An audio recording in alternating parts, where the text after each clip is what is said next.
Olá, é com muita alegria que chegamos até vocês com mais um culto em vídeo da Paróquia Evangélica de Confissão Luterana de Nova Petrópolis. Realizamos este culto em nome de Deus, que é Pai, Filho e Espírito Santo. Saudamos a todos com as palavras bíblicas que nós encontramos no Salmo 132, versículo 9, onde nós lemos: que os teus sacerdotes façam sempre o que é certo, que os teus servos fiéis gritem de alegria. Que os teus sacerdotes façam sempre o que é certo, que os teus servos fiéis gritem de alegria. À primeira vista, nós tendemos a olhar para este versículo como uma recomendação a pessoas que, como eu, como os pastores, ministros das comunidades, exercem essa função de liderança nas comunidades.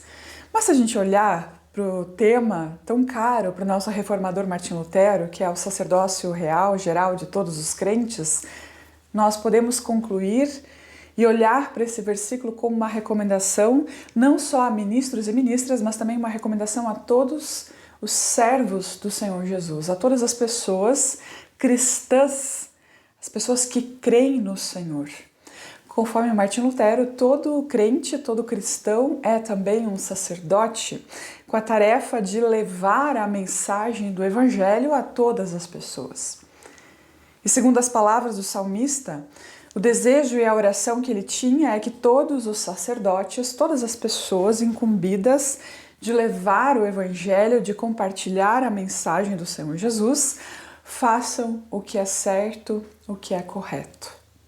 Nós temos sim um papel de liderança perante a sociedade. Nós temos a tarefa de sermos exemplo, de fazer o que é correto, viver de acordo com a vontade de Deus, para que de fato sejamos sal da terra e luz do mundo. Sejamos pessoas que fazem a diferença, deixam a marca de Cristo por onde quer que andam.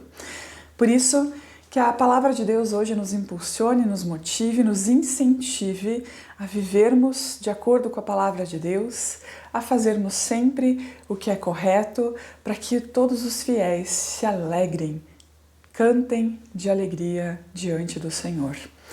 Desejo um abençoado tempo de reflexão, um abençoado tempo de culto, que Deus fale ao teu coração e te desafie e te permita olhar para ti mesmo e ver, de acordo com a palavra de Deus, aquilo que precisa ser mudado, transformado na tua vida. Que Deus te abençoe, que Deus fale ao teu coração por meio da palavra. Amém.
Que a graça do nosso Senhor Jesus Cristo, o amor de Deus o Pai e a comunhão do Espírito Santo estejam conosco, meus irmãos e irmãs, nesse momento de reflexão da sua palavra do Evangelho de Mateus.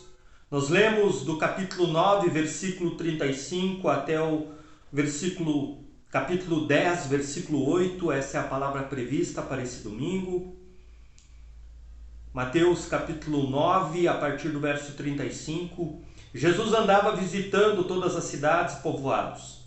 Ele ensinava nas sinagogas, anunciava a boa notícia sobre o reino e curava todo tipo de enfermidades e doenças graves das pessoas. Quando Jesus viu a multidão, ficou com muita pena daquela gente, porque eles estavam aflitos e abandonados, como ovelhas sem pastor. Então disse aos discípulos: a colheita é grande mesmo, mas os trabalhadores são poucos. Peçam ao dono da plantação que mande mais trabalhadores para fazerem a colheita. Jesus chamou os 12 discípulos e lhes deu autoridade para expulsar espíritos maus e curar todas as enfermidades e doenças graves. São estes os nomes dos 12 apóstolos. Primeiro Simão, chamado Pedro, e o seu irmão André, Tiago e o seu irmão João, filhos de Zebedeu, Filipe, Bartolomeu, Tomé e Mateus, o cobrador de impostos, Tiago, filho de Alfeu, Tadeu e Simão, o nacionalista, e Judas Iscariotes, que traiu Jesus. Jesus enviou esses 12 homens, dando-lhes a seguinte ordem: não vão aos lugares onde vivem os não-judeus, nem entrem nas cidades dos samaritanos. Pelo contrário, procurem as ovelhas perdidas do povo de Israel. Vão e anunciem isto: o reino do céu está perto. Curem os leprosos e outros doentes, ressuscitem os mortos, expulsem os demônios. Vocês receberam sem pagar, portanto, deem sem cobrar.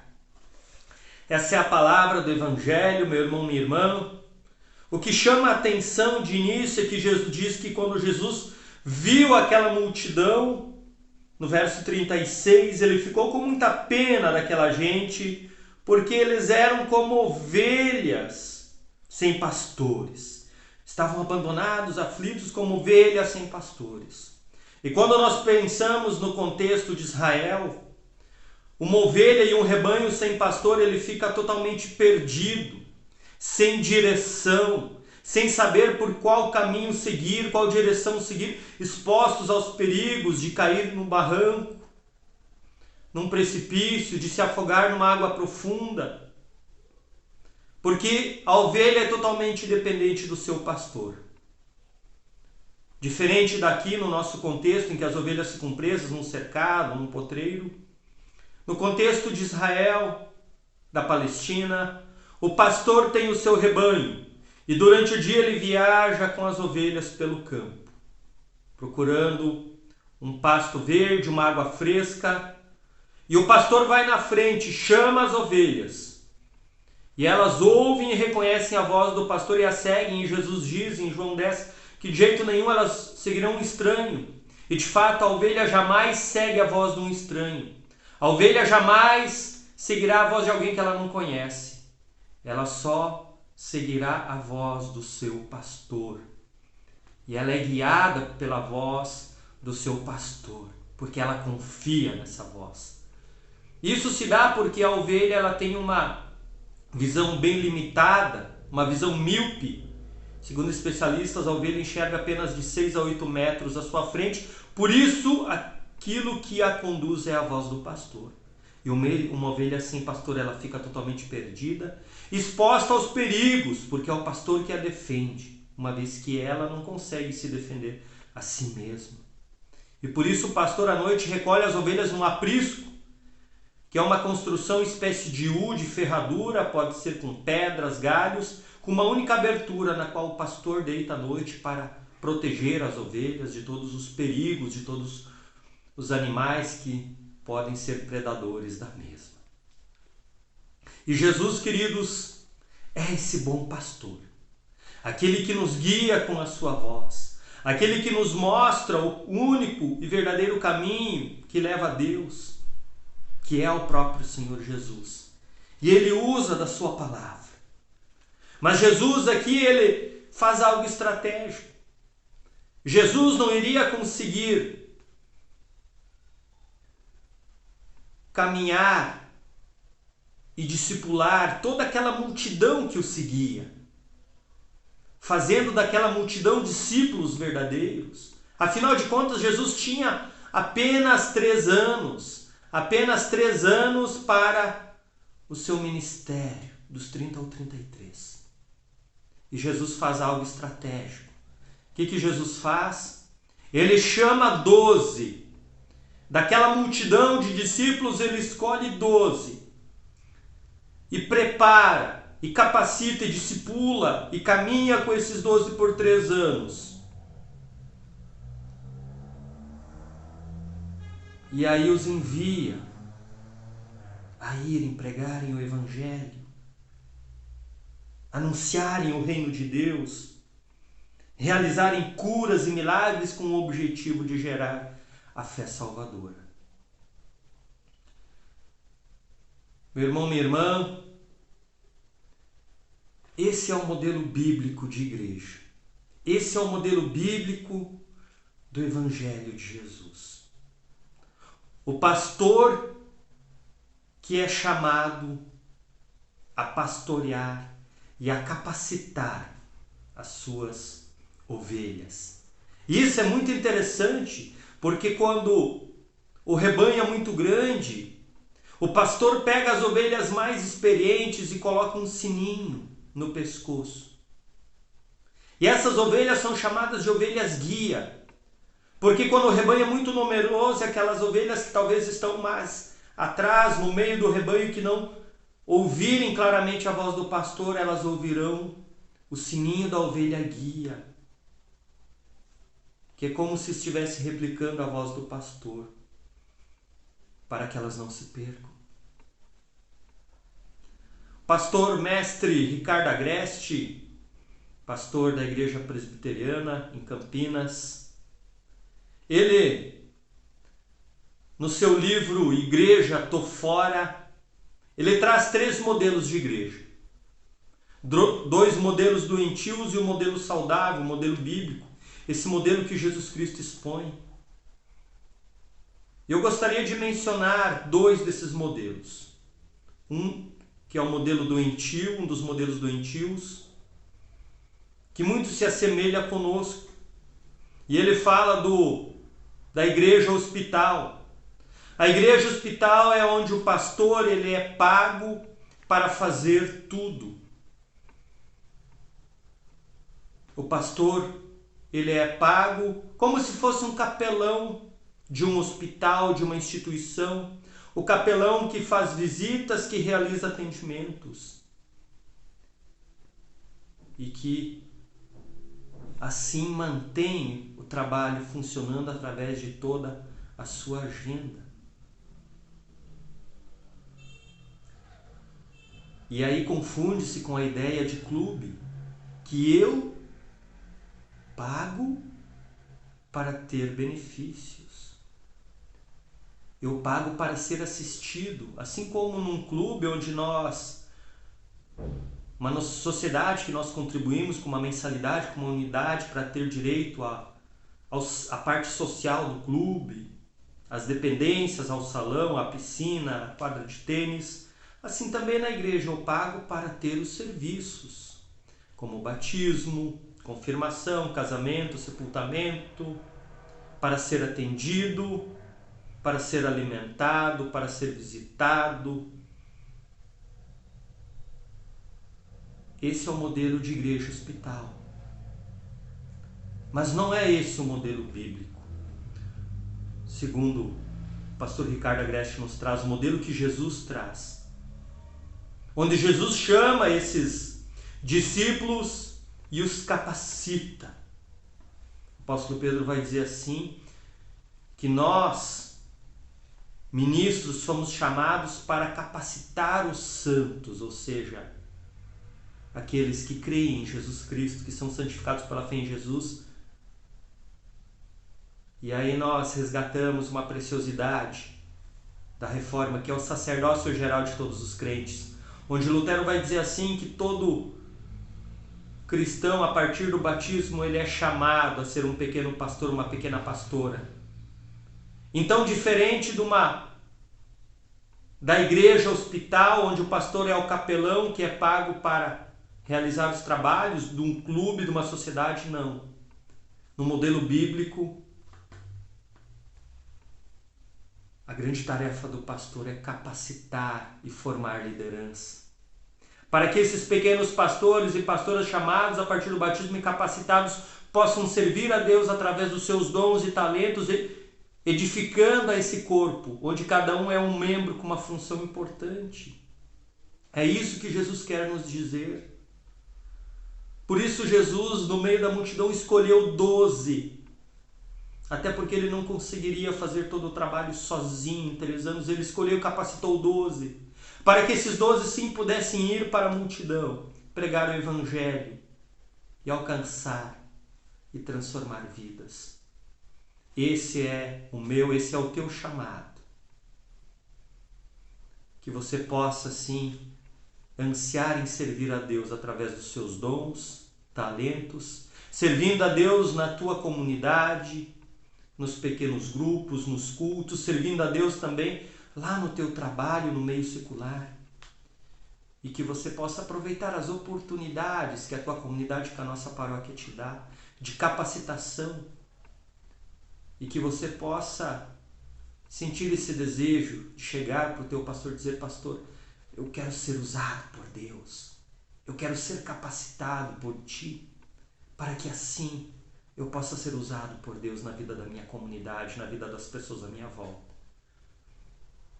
Que assim nós possamos orar para que o Espírito Santo de Deus, mediante a sua palavra, gere esse desejo de servir a Deus através do nosso chamado, do sacerdócio geral de todos os crentes. Amém. O Credo Apostólico.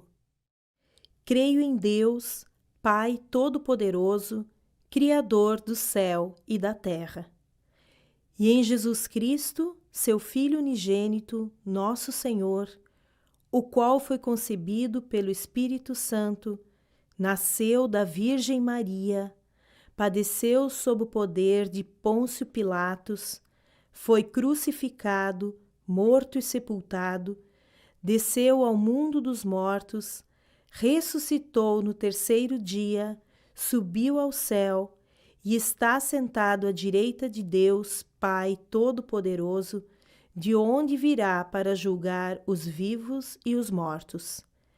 Creio no Espírito Santo, na Santa Igreja Cristã, a comunhão dos santos, na remissão dos pecados, na ressurreição do corpo e na vida eterna. Amém.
Eu convido você a orar comigo.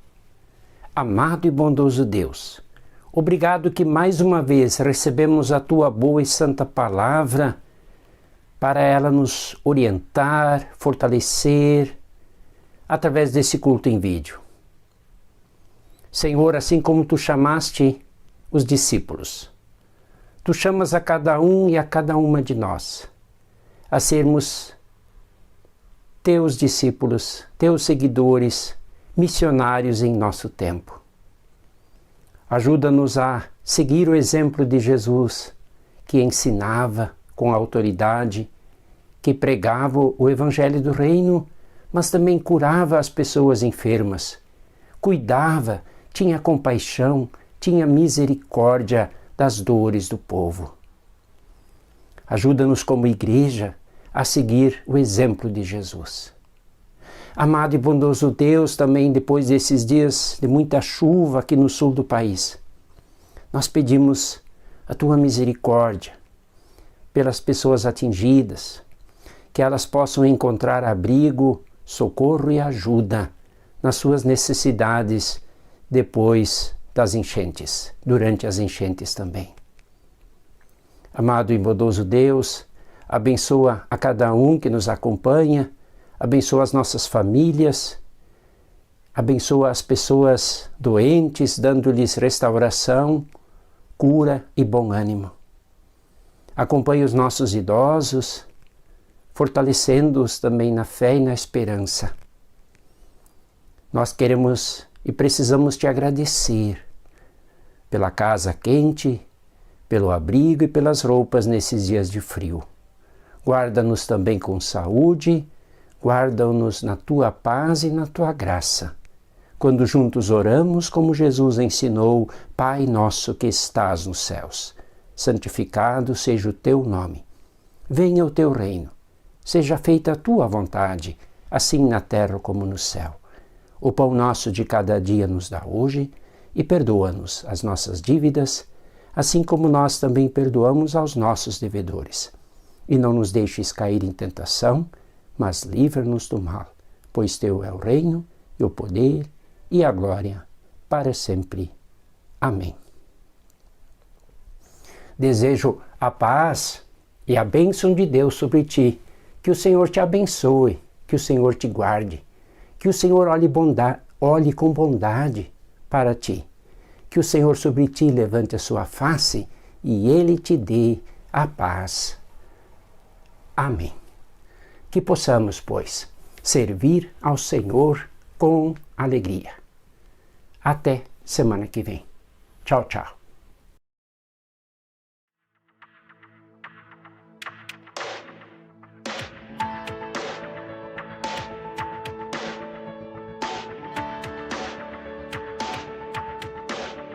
Se passa mais doce, me deres gozar.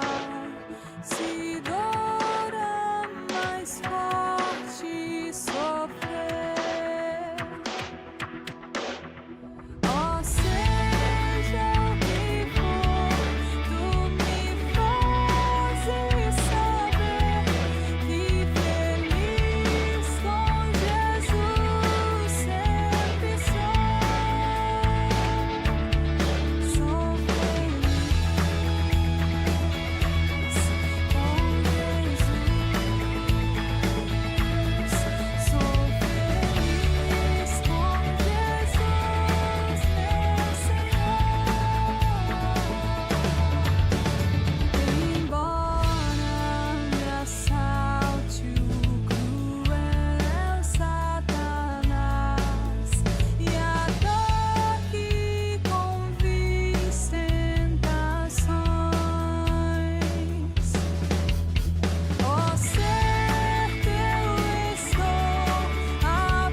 de um modo cabal.